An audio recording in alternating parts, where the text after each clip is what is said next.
सर्वसमावेशकता। सर्वसमावेशकता तत्व यह हिंदुत्व के मूल तत्वों की नींव है। सर्वसमावेशकता यह सिर्फ तत्व नहीं तो एक प्रक्रिया है जिसके कारण ही भारतीय सभ्यता 10,000 वर्षों से निरंतर चली आ रही है। प्राचीन भारतीय ऋषि मुनियों ने भारतीय सभ्यता के आरंभ से ही सर्वसमावेशकता तत्व का समावेश अपने जीवन पद्धति में किया था। ऋग्वेद की ऋचा इसका प्रमाण है। आनो भद्रा कृत्वा यन्तु विश्वता, अर्थात विश्व के श्रेष्ठ विचार हमें सभी दिशाओं से प्राप्त हो। Let noble thoughts come to us from every side. Bharat में प्रत्येक जनजातियों की जीवन पद्धतियां भिन्न थी। प्राचीन भारतीय ऋषि मुनियों ने सर्वसमावेशकता तत्व से उन जनजातियों को जोड़ने का अद्वितीय कार्य किया। सर्वसमावेशकता तत्व के कारण विस्तीर्ण भूभाग में भारतीय सभ्यता का विस्तार हुआ। सर्वसमावेशकता तत्व से भारत के बहुधार्मिक, बहुभाषिक, बहुसांस्कृतिक राष्ट्र का निर्माण हुआ। भारत सभ्यता की शुरुआत सिंधु और सरस्वती नदी के किनारे हुई थी। उसी समय भारत की अन्य नदियों के किनारे बसने वाली जनजातियों की जीवन पद्धतियां भी विकसित हो रही थी। उन जनजातियों के रहन सहन, खान पान, आचार विचार, रीति रिवाज, प्रथा परंपराएं, त्योहार, उत्सव और भाषा उपासना पद्धति भिन्न थे। प्राचीन भारतीय ऋषि मुनियों ने सर्वसमावेशकता तत्व से भारत की जनजातियों की जीवन पद्धतियों को जोड़कर एक व्यापक जीवन पद्धति निर्माण करने का असंभव कार्य किया। पूर्व राष्ट्रपति डॉक्टर सर्वपल्ली राधाकृष्णन ने लिखा है, Hinduism has steadily absorbed the customs and ideas of people with whom it has come into contact. It has showed the strain and stress of more than 4 or 5 millenniums of spiritual thoughts and experiences. Hinduism developed an attitude of charity instead of fanatical faith in an inflexible creed. अर्थात हिंदुत्व ने उन सभी समुदायों के रीति रिवाजों तथा विचारधाराओं को धीरे धीरे आत्मसात किया जिनके संपर्क में वह आया था। यह आध्यात्मिक विचारों तथा अनुभवों का 4 या 5,000 वर्षों से ज्यादा के दबाव और तनाव को दर्शाता है। हिंदुत्व ने कट्टर धार्मिकता की बजाय उदारता की मानसिकता बनाई।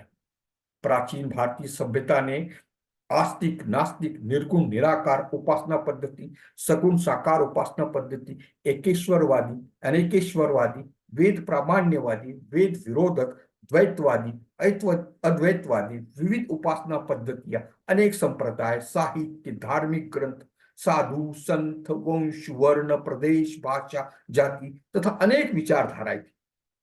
सर्वसमावेशकता तत्व से ऋषि मुनियों ने इन विविध विचारधाराओं के लोगों को एक सूत्र में बांधने के लिए एक ऐसी सर्वसमावेशक जीवन पद्धति का निर्माण किया जिसमें हर व्यक्ति को अपनी विचारधारा के अनुरूप जीने की स्वायत्तता थी।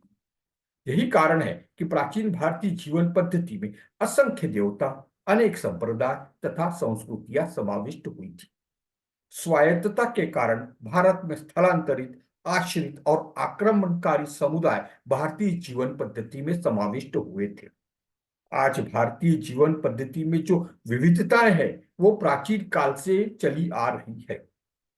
आज के सारे देवताओं, रीति रिवाजों तथा प्रथा परंपराओं का मूल स्रोत उन जनजातियों की जीवन पद्धति में है। भारत में सर्वसमावेशकता तत्व का प्रभाव आज भी कायम है। प्राचीन काल में उपासना पद्धति को अनन्य साधारण महत्व था। भारत के विभिन्न प्रदेशों में रहने वाले प्रत्येक जनजाति के भिन्न भिन्न देवता थे। उनकी उपासना पद्धतियां भी भिन्न थी। सर्वप्रथम ऋषि मुनियों ने सभी समुदायों की उपासना पद्धतियों को जोड़ने का कार्य किया था। उपासना पद्धतियां जुड़ने से उनसे जुड़ी सारी कथाएं, मान्यताएं तथा पद्धतियां अपने आप एक में से जुड़ती चली गई। उनमें एकता निर्माण करने के लिए ऋषि मुनियों ने अनेक देवताओं की उपासना की प्रथा शुरू की। हर जनजाति को अपने देवता के साथ दूसरे जनजाति के देवता की भी उपासना करने के उपदेश दिए। प्राचीन मानवों की मूर्ति पूजा की प्रथा का उपयोग कर अनेक देवताओं की मूर्तियों की एक ही मंदिर में स्थापना कर मंदिर बनवाए। प्राचीन भारतीय ऋषि मुनियों ने भारतीय जीवन पद्धति को व्यापक बनाने के लिए उपासना पद्धति में सूर्य, पृथ्वी, चंद्र, अन्य ग्रह, पर्जन्य, वायु, अग्नि, पर्वत, नदी, पेड़, पत्ती, फूल, फल फूल तथा पशु पक्षी का समावेश किया। इस तरह उन्होंने भारतीय जीवन पद्धति को प्रकृति से जोड़ा। प्रसिद्ध लेखक डीडी कोसंबी ने लिखा है, the main work of Brahmanism has been to gather the minds together to display them as unidentified cycles of stories and set them better developed social framework. Either many originally different gods and cults are identified, or several deities made into a family or into a royal court of the gods. At the very top come the philosophical developments formulated by the great religious leaders of Indian history. These last were in general a considerable advance for Indian society when the particular doctrine was first propounded. अर्थात ब्राह्मणी संस्कृति ने कथाओं को एकत्र कर उनको एकरूप कथाओं की मालिका की तरह प्रस्तुत किया और उन्हें अति प्रगत सामाजिक ढांचे में बैठाने का प्रमुख कार्य किया।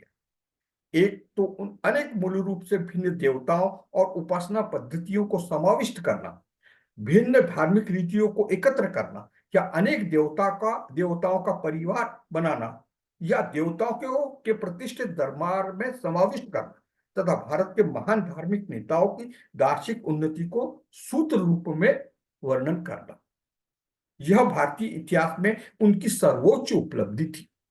अंत में सामान्यतः विशिष्ट संप्रदाय सिद्धांत को प्रथम प्रस्तापित करने पर ही भारतीय समाज का विकास दिखाई देने लगा था। सर्वसमावेशकता तत्व को फिर से अमल में लाकर आधुनिक भारत की समस्याओं के समाधान के पुनः प्रयास करने की नितांत आवश्यकता है।